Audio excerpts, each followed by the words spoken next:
Hello po muli mga kababayan, nagbabalik po muli inyong katambay, si Katambay Manong po. Bago po tayo magkomentuhan, babati muna po si Katambay Manong.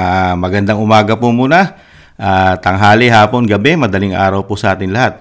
At saan man bansa o sulok ng mundo, tayo naroon mga kababayan. Samahan niyo po ako, komentuhan po natin ang kaganapan po sa ating politika, sa ating bansa, katulad po nito. Meron po tayo kukomentuhan na naman vlogger mga katambay na talagang ito po bilib na bilib po ito mga katambay at talagang ibang klase rin po ito ang paghanga po lalo po sa ating bansa, lalo po sa ating kaperahan ay siya po bilib na bilib itong vlogger na ito. Talagang kahanga-hanga raw po at first time lang daw po nangyari. Ang sabi po ng vlogger mga katambay, nakakagulat daw po ang tindi nang nangyari at tanging si PBBM lang daw po ang Pangulong Marcos ang nakagawa mga katambay nung sinasabi ng vlogger. Talagang bilib na bilib po ang sa kanyang sarili yata ang vlogger mga katambay. Pero ano po ba ang realidad mga katambay? Ano po ba talaga ang totoong nangyayari sa ating bansa? Kung paniniwalaan po natin yung vlogger. Ito po ang balita mga katambay. Ito po ang mga sinasabi po ng mga eksperto na nangyayari po sa ating bansa na dapat nang tutukan ng gobyerno mga katambay dahil 3 taon na po. Pero hindi pa yata natutupad ang mga pangako na pinangako mga katambay. Iba po ang natutukan. Alamin po natin sa balita bago po natin komentuhan yung vlogger mga katambay. Ito po, pakinggan po natin ang balita. Inflation o ang bilis ng antas ng taas presyo ng mga bilihin at serbisyo sa bansa ang isa sa problema dapat natutukan ng pamahalaan ngayong taong 2025. Ayon sa political science professor na si Dennis Coronacion, dapat maramdaman ng mga mahihirap na Pilipino ang pagbaba ng presyo ng mga pangunahing bilihin na sa nakalipas na taon ay patuloy na tumataas. Tulad na lamang ng presyo ng bigas at produktong petrolyo. Sa ngayon, nasa 40 pesos kada kilo ang pinakamurang bigas sa Kadiwa. 44 pesos naman ang imported commercial rice, habang ang local commercial rice ay nasa 42 pesos per kilo. Habang nagkaroon naman ng rollback sa produktong petrolyo bago magpalit ng taon. 30 sentimos ang nabawas sa presyo ng gasolina at diesel, habang 90 sentimos naman sa kerosene. Noong Nobyembre, tumaas sa 2.5% ang inflation rate mula sa 2.3%. Malaki ang naging kontribusyon ng pagbilis ng inflation ay ang pagtaas ng presyo ng pagkain at non-alcoholic beverages. Bukod rito, ayon kay Professor Coronacion, dapat ring solusyonan ni Pangulong Ferdinand Marcos Jr. ang issue ng korupsyon. Sa gitna na rin ito sa naging usapin sa 2025 national budget. Another one is corruption. O kinakailangan ay maging, kasi ito lang national budget na talagang sumama yung imahe at the inflation. Kasi parang lumalabas nga ang kanilang inatupag, ang kanilang binigyang prioridad ay yung self-interest nila kaysa sa public interest. Ayon naman sa policy analyst na si Attorney Michael Henry Yusinko, krisis sa edukasyon ang isa sa mga dapat tutukan ng administrasyon na pangunahing nakakaapekto na sa mga kabataan. And the problem also encompasses a lot of other problems like youth crime, the digital literacy of our young people. So the education crisis is not just about the DepEd, about classrooms, about the curriculum, no. Bukod rito, dapat rin anyang tingnang mabuti ng pamahalaan ang kalagayan ng maritime economy. It also encompasses a lot of serious issues as well, like our maritime security, no? The health of our seas, the health of our maritime environment. Paliwanag ni Attorney Yusinko, ang mga isyong ito ay dapat natugunan ng administrasyon dahil hindi lamang ang kasalukuyang henerasyon ng nakataya rito, kundi ang mga susunod pa.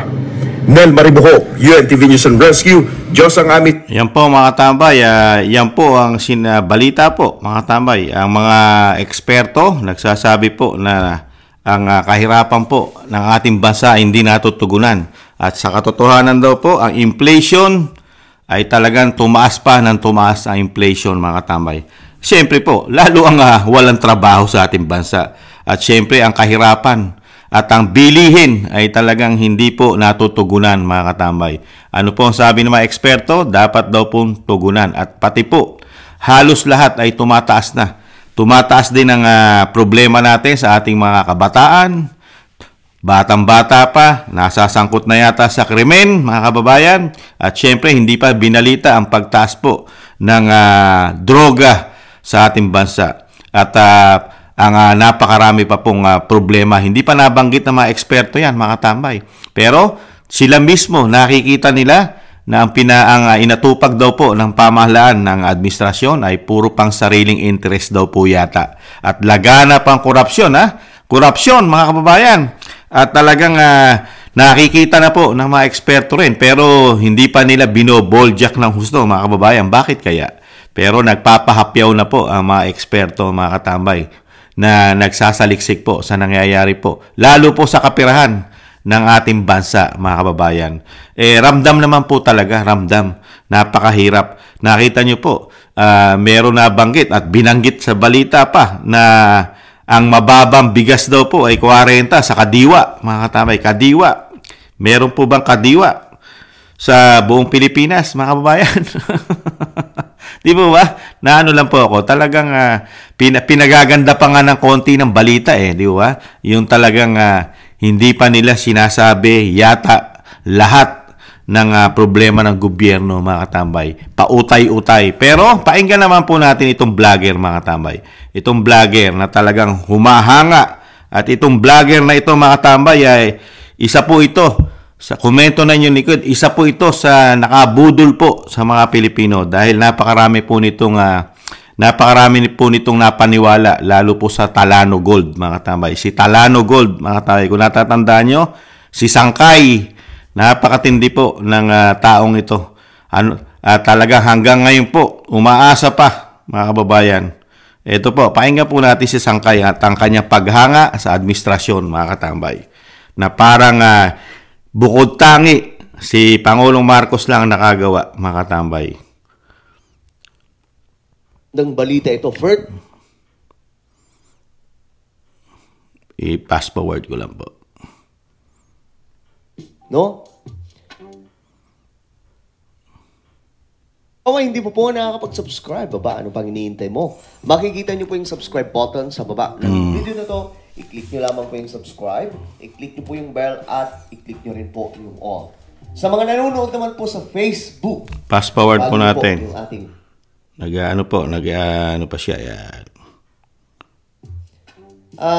Ayon po dito sa post. Ito muna yung babasahin natin.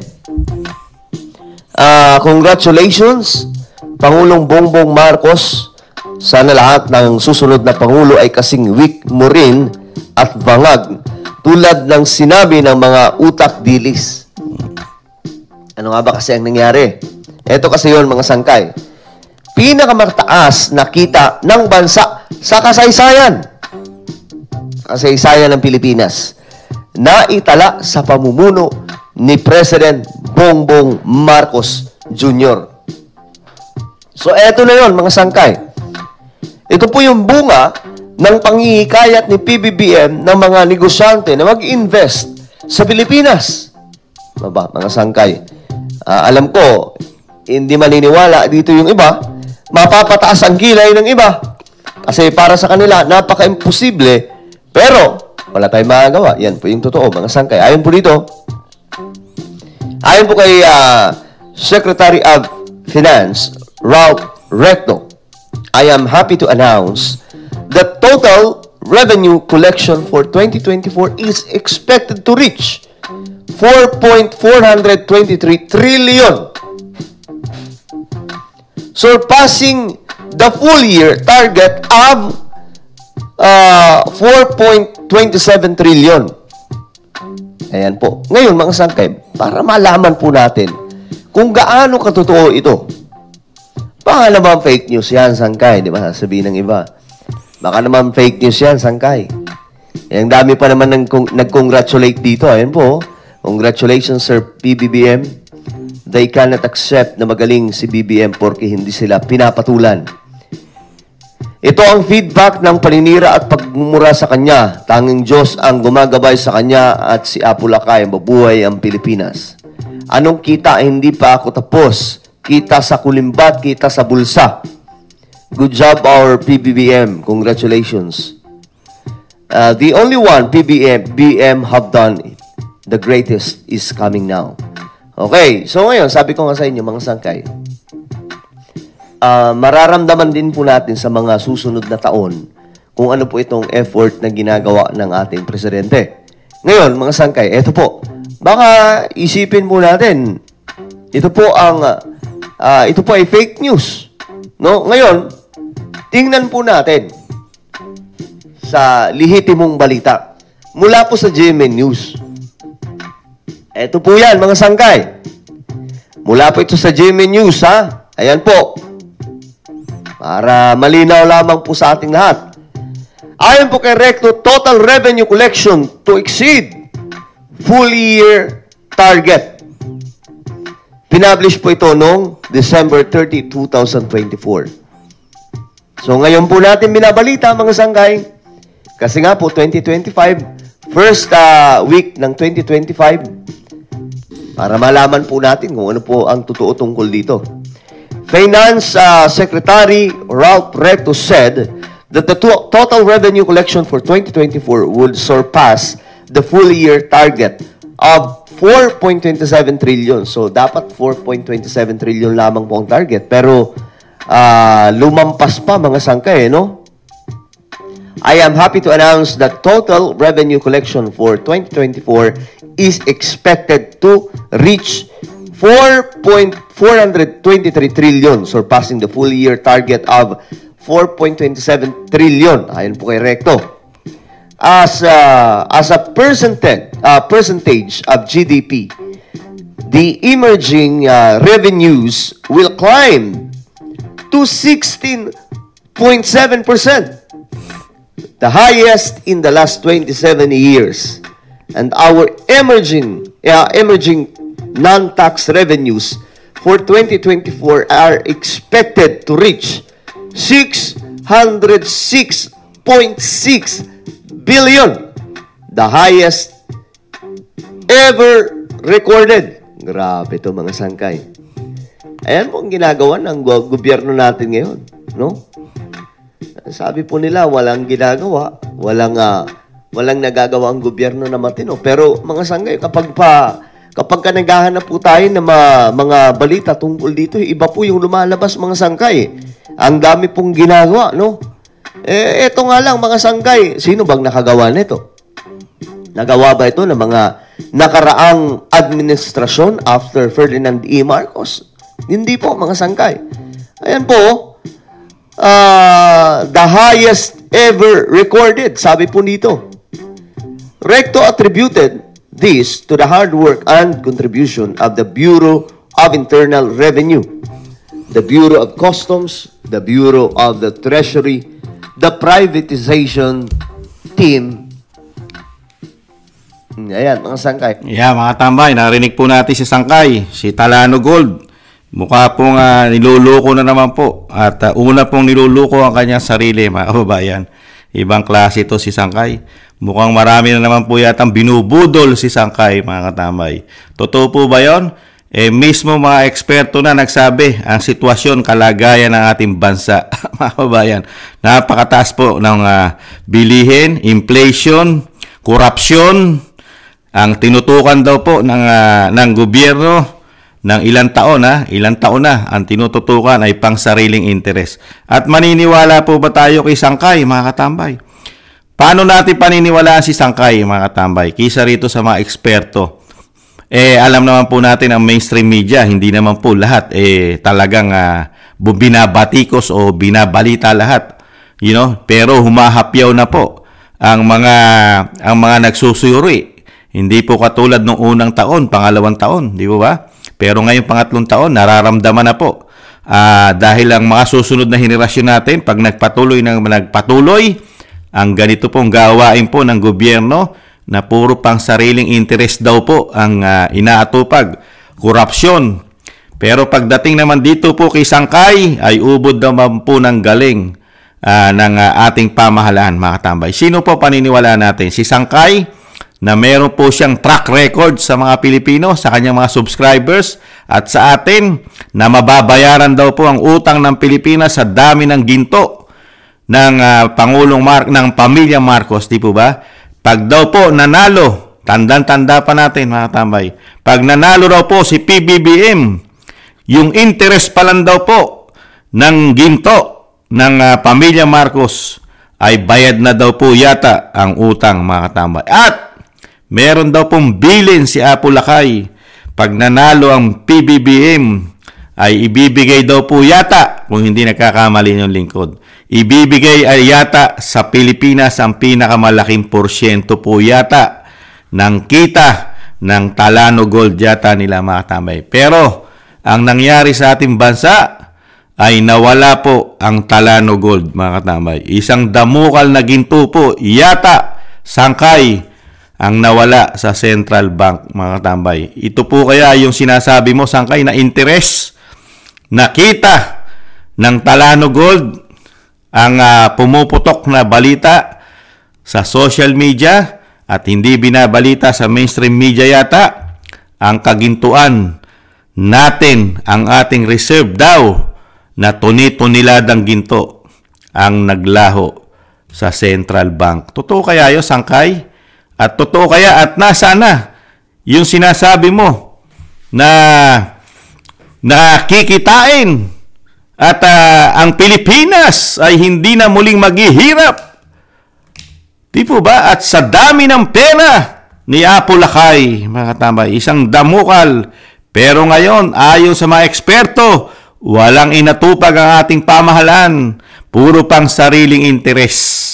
Korupsyon. Ayon sa mga eksperto, mga katambay. Kahirapan. Walang halos pagtugon sa problema ng mga mahihirap.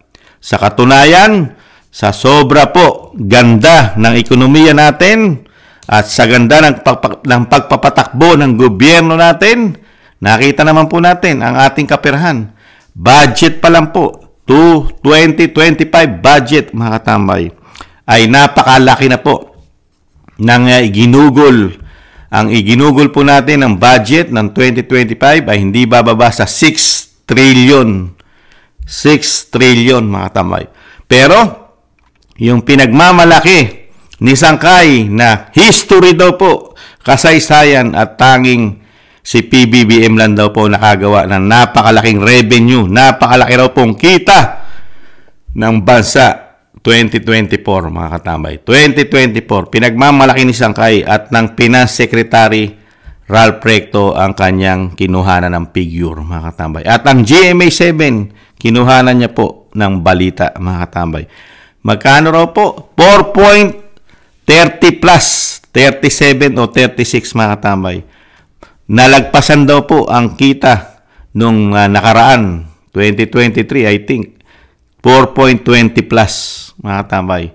4 point something, kahit sabihin mo ng 5 trillion, mga katambay. Kahit sabihin na natin 5 trillion.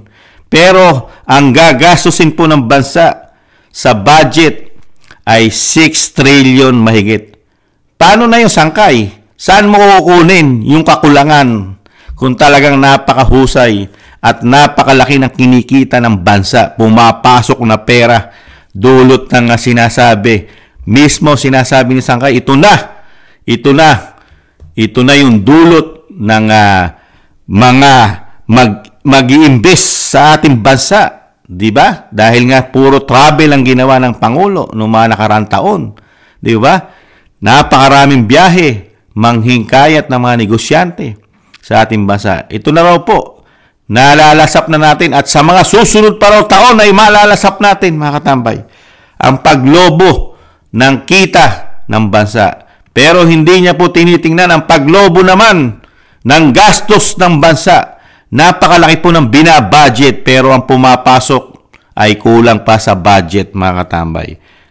Ano kaya yon? Ano ang credit na makukuha mo ron? Di po ba? Batikusin niyo po si Kamanong. Kasi napakasimpleng logic lang eh. Yung pumasok, hindi pa sumapat doon sa gagastusin mo sa susunod na taon. Yung binudget mo, na hindi bababa sa 6 trillion, pero ang pumasok lang ay 4 trillion mahigit, saan mo kukunin yung kakulangan ng budget mo sa 2025? Uutangin mo. Uutangin mo. Utang na naman. Utang na loob. Utang na loob. Utang na naman. Utang na loob mo, Sangkay. Utang mo, Sangkay. Ibang klase ka, Sangkay. Iba ka. Ibang-iba ka. Kayang-kaya mong budulin ang iyong mga subscribers. Hindi ka pa. Ikaw kaya kasama pa rin? Abagay. Talaga nga naman hindi lulubay. Baka kasama ito sa sinasabi ni Banat Bay, mga kababayan. Talagang si Sangkay naman po, ay ito po yung tagalinis. Siya yung tagalinis ng dumi ng administrasyon po yata, mga katambay. At si Sangkay po ay nakasalamin, katulad po na inyong lingkod. Pero si Sangkay ay malabong-malabo po ang mata. Bulag na bulag sa katotohanan at bingi, pipi sa nangyayari po. At siguro naman si Sangkay hindi kasing galing na mga eksperto na mismong mainstream media na nagbabalita ng sitwasyon ng ating bansa. Ikumpara natin kay Sangkay na meron pong history sa mga Pilipino katulad po ng sinasabi nating Talano Gold na nawala ang ginto sa Central Bank yata, mga kababayan. Ibang klase itong si Sangkay. Marami na naman pong maililigaw na panatiko si Sangkay, mga katambay. Pero ang realidad po ng ating bansa ay napakahirap na sitwasyon. Bilihin, pagtaas po ng inflation. Pero pagdating kay Sangkay, ay napakagaling, ubod ng galing, history. Tanging si Apo Lakay at ang anak ni Apo Lakay ang nakagawa, mga katambay, ng history. Bakit kaya hindi din ibalita ni Sangkay ang nangyayari po sa kaperahan po ng bansa? Kung talagang sobra-sobra ang kita ng bansa at history, bakit pinagkukuha po ang pera po ng mga taxpayer, ng mga contribute, na ito po ay hindi po ito tax na pwedeng gastusin ng gobyerno. At ito po ay parang insurance ng mga Pilipino. Katulad po sa PhilHealth. Kung talagang history at sobra-sobra ang pumapasok na pera sa bansa, bakit pinag-iintrisan Sangkay ang pera sa PhilHealth na lumobo na ang pagkuha hindi bababa sa 60 billion? Ganon din po sa contribute ng mga Pilipino para sa kanilang retirement. Di po ba magagamit nila pagka tayo'y tumanda na? Pag tayo nagsitanda na at hindi na natin kaya magtrabaho. Di po ba? Yung ating mga SSS, excuse me po, SSS, GSIS, hindi po yan pera ng gobyerno. Yan po'y contribute para sa seguridad ng mga manggagawa, mga tambay. Ano ang ginawa ng finance? Kasama ang finance na hinahangaan mo si Ralph Recto, ang Secretary Ralph Recto, na nakuha. At mismo ang dating Pangulong Duterte, ano sabi niya? Inistapa ng sinasabi mo na napakagaling na lahi ng Apo Lakay. Napakagaling. Napakaraming ginto. Napakaraming kinikita. Revenue ang ating bansa. Pero ano nangyari? Bakit nawawala ang mga pera ng mga Pilipino? Di po ba? Pati ang health system, siniro mo. Samantalang hindi naman ikaw ang magbibigay ng subsidy. Ang magbibigay ay taong bayan pa rin. Pero kayo ang nakaupo, kayo ang sumiro sa PhilHealth at binawasan din po ang pondo ng DOH. At ganun din po ang men in uniform, binawasan. Kala ko ba kilaki-laki nang pumapasok na revenue sa ating bansa, Sangkay. Pero lahat ay tinapyasan. Di po ba? At ganun din po, tinapyasan din po sa budget ng hindi bababa sa 50 billion ang pagtulong ng 4Ps sa ating mga kababayan. Pero pagdating po kay Sangkay, ay napakagaling po ang nangyayari sa ating bansa. History po pagdating sa kagalingan sa pagpasok ng pera. Pero hindi naman po sinasabi ni Sangkay na history din po sa ating bansa ang lumalabas at nakukurap na pera sa ating bansa, sa ating mga tax, sa mga taxpayer. Hindi po binabanggit yata ni Sangkay na mas history Ang kilalaki po yatang korupsyon na gaganap sa ating bansa. Ang ipinagmamalaki lang ni Sangkay, history and revenue. Pero hindi man lang niya binabanggit kung gaano kalaki ang ginagastos ng bansa taon-taon at kung gaano kalaki ang issue na corruption daw mismo ayon niya kay dating Pangulong Duterte. Mga estapa ang pinagagawa. At hindi rin po tinatalakay ni Sangkay. Kumikita dahil napakagaling daw po ng Pangulong Marcos at napakagaling daw po ng ating Finance Secretary, lalo po sa paglobo ng ekonomiya. Mga katambay, sa galing pumapasok na kita ng bansa. Bakit hindi malang binanggit ni Sangkay kung magkano na kinikita ng Maharlika Investment Fund? Mga katambay, magkano na kaya kinikita? Dahil napakagaling po na administrasyon natin. Ayon po kay Sangkay. Kay Sangkay, mga katambay, kay Talano Gold. Nasaan na Sangkay ang Talano Gold na pinagmamalaki mo sa mga Pilipino? Kaya nga dumami ang followers mo. Dumami. Dahil dyan sa Talano Gold mo. Ano na? Pambihira ka, Sangkay. Pambihira ka hanggang ngayon. Sanay na sanay mong lukuhin ng mga Pilipino. Sanay na sanay mong lukuhin ng iyong mga followers. Ibang klase ka. Pag-aralan mo rin, tingnan mo rin, ano ba nangyayari sa bansa, Sangkay? Pambihiras, palibase, dumarating na sa iyo yata ang allowance. Baka kasama ka ron sa tumatanggap ng malaking allowance na sinasabi ni Banat Bay. Hindi kaya? Sangkay, sa galing ng ating pamahalaan, yung mga proyekto nga, hindi nilagyan ng malalaking budget, nilagay sa program ang mga proyekto natin sa ubod po ng galing ng finance.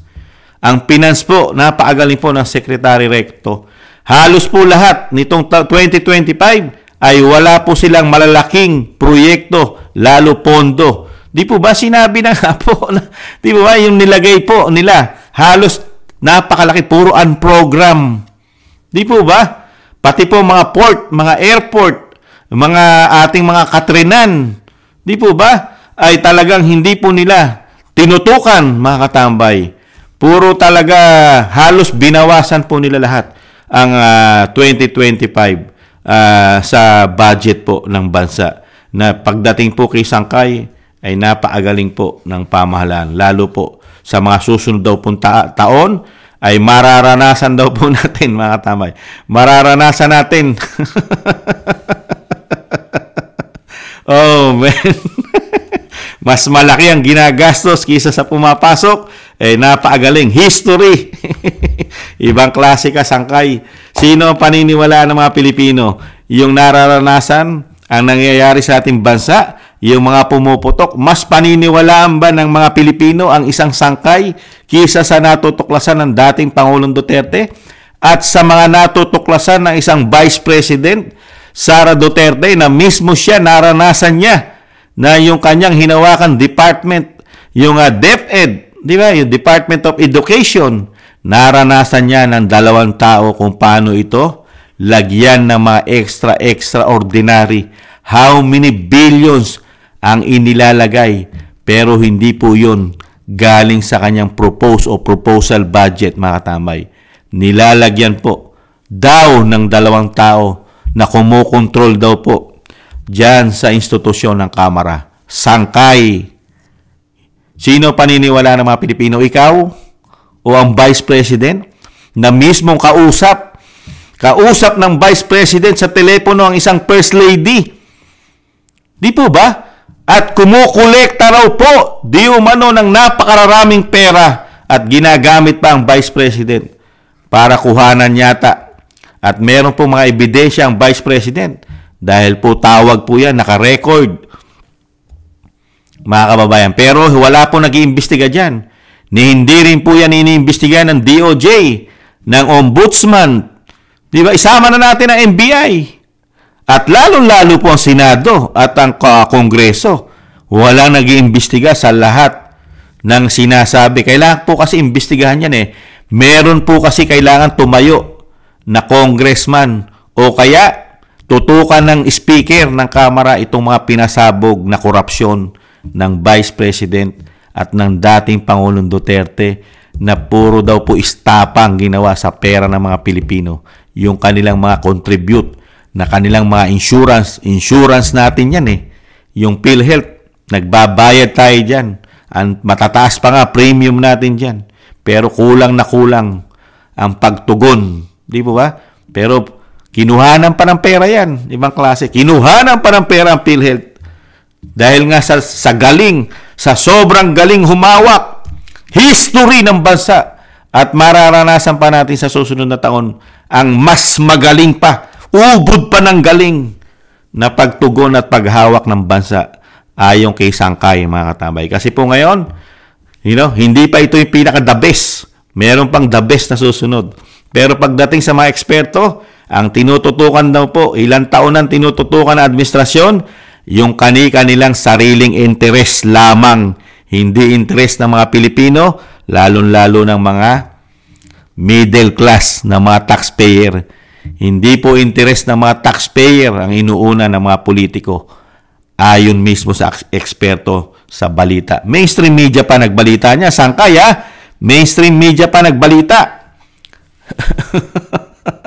Kaya kung talagang hindi mo pag-aaralan, mga katambay, kahit naman hindi tayo nakapag-aral, kahit pangkaraniwang tao lang tayo, di po ba? Makikita po natin difference Yung pumasok, yung revenue, hindi pa sumapat doon sa binudget mo. Diba? Pinagmamalaki ni Sangkay yung revenue ng 2024 at talagang history daw po ng bansa. Pero hindi naman niya po sinabi yung gagastusin naman natin sa susunod na taon kung gaano kalaki. 6 billion kulang 6 billion, nabawasan pa raw Dahil 6.3, nabawasan pa raw po ng kaunti. Naging 5 something. Pero malaki pa rin. Di po ba? Kung mabawasan man yan, malaki pa rin doon sa pumasok. Dahil 6 billion mahigit. Kung mabawasan man yan, di po ba?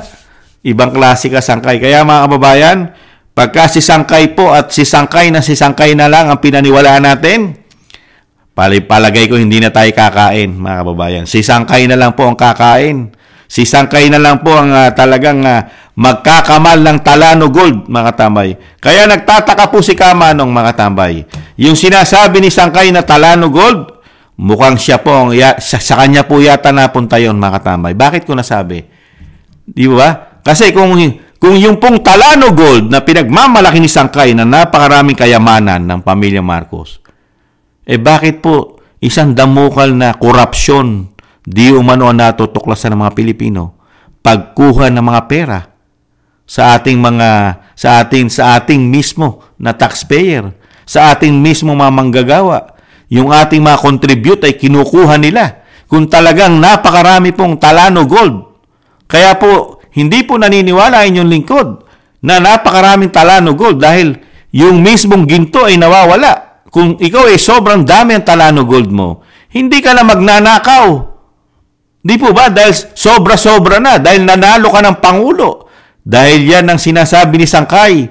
Yan daw po ang susi nung panahon na nangangampanya na at pinagmamalaki na at ini-endorso niya na ang pilit ang Pangulong Marcos. Ang Maharlika, mga tambay. Ang Talano Gold. Kaya kung pag-aaralan po natin, ang lahat po ng sinasabi ni Sangkay na Talano Gold ay sa kanya po lahat napunta. Siya po ang nakinabang ng Talano Gold, si Sangkay. Hindi po ang pamilya Marcos. Dahil pag tinignan po natin ngayon ang nangyayari sa ating bansa na isa pong presidente ay isang Marcos at napakarami raw pong kagintuan, hindi po maniniwala ang mga Pilipino. Dahil nga nawala daw po yung ginto sa Central Bank Kaya po, malaki pong kasinungalingan yata ang sinabi ni Sangkay. Nawala na po at hindi na po niya binabanggit sa mga Pilipino at sa kanyang followers kung ano na nangyari sa Talano Gold.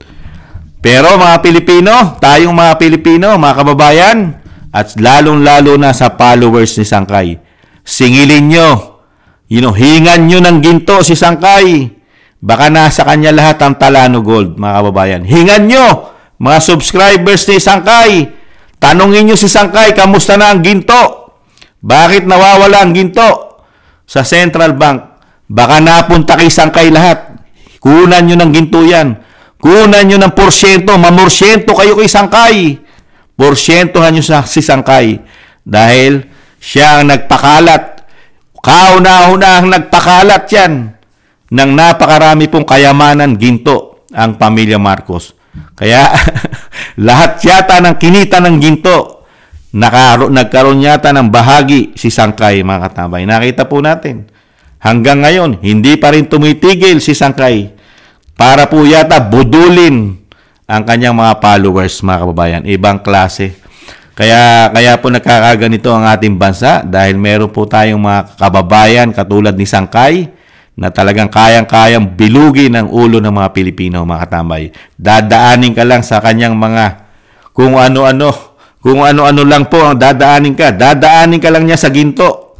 Pasasakayin ka ng pasasakayin sa ginto, mga katambay. Ayun. Ano nangyari? Usong-uso pa naman ngayon ang mga investment sa ginto na pagdating po sa huli, ikaw ang talo, mga katambay. Na-scam ka na. Usong-uso po ngayon sa panahon natin ang mga scammer. Ang tanong, hindi ba tayo na-scam ni Sangkay? At hindi ba tayo na-scam ng pamahalaan na pinagmalaki ni Sangkay, na ubod ng yaman, mababayaran ng utang ng ating bansa? Sangkay, hindi ba kami Sangkay? Sangkay, hindi ba kami na-scam ng iyong ginto? At ngayon ay nababaon pa sa utang ng Pilipinas. Napakalaki na ng utang ng Pilipinas, Sangkay, pag-upo ng napakaraming ginto sa Pilipinas. Sa kasaysayan ng Pilipinas, ang pamilya Marcos lang ayon sa iyo ang napakaraming Talano Gold. Pero sa kasaysayan din ng Pilipinas, lumobo nung maupo po ang napakaraming ginto sa kasaysayan ayon kay Sangkay. Lumobo ang utang ng bansa, mga kababayan. Napunta yata kay Sangkay ang mga inutang ng bansa, mga katambay, dahil sa laki ng binabudget ng bansa. Pero ang revenue, kulang pa sa binabudget. Yan po ang napala natin, mga katambay. Si Sangkay lang ang nakinabang. Kauna-unahan pong nakinabang si Sangkay sa Pilipinas, sa bagong Pilipinas. Si Sangkay, mga katambay. Pasensya na po, mga katambay. Natutok tayo kay Sangkay. Dahil nga po, ibang klase si Sangkay. Hindi pa rin lumulubay. Nabudulin tayo, mga katambay. Nambubudol na naman si Sangkay. Pinaniniwala na naman ang kanyang mga followers, mga katambay. Lalong-lalo na yung mga hindi nagsusuri. Kung hindi ka nagsusuri at pupunta ka sa channel ni Sangkay, ay madali kang yumaman. Yayaman ka agad kay Sangkay, mga katambay. Napakagaling. Muli po si Katambay Manong. Kung gusto nyo yumaman, puntahan nyo si Sangkay. Maraming alam na ginto kung nasaan ang ginto ng mga Marcos, mga katambay. Maraming salamat po kung mahilig kayo sa ginto. Sa mga nakagusto po ng ating Tambayang Makabayan sa YouTube at TikTok, at ganun din po sa mga nagla-like, share, subscribe, and comment. Uulitin ko po, mga tambay, kung mahilig po kayo sa ginto, puntahan nyo po ang channel ni Sangkay. At kung gusto rin nyo po ng napaagaling at history na nakagawa na Pangulo, puntahan nyo po si Sangkay. Maraming salamat po sa muli. Napatawa lang po tayo ni Sangkay. Napatawa lang po ako ni Sangkay. Patawad po, mga kababayan. Sa muli, paalam. Bye-bye.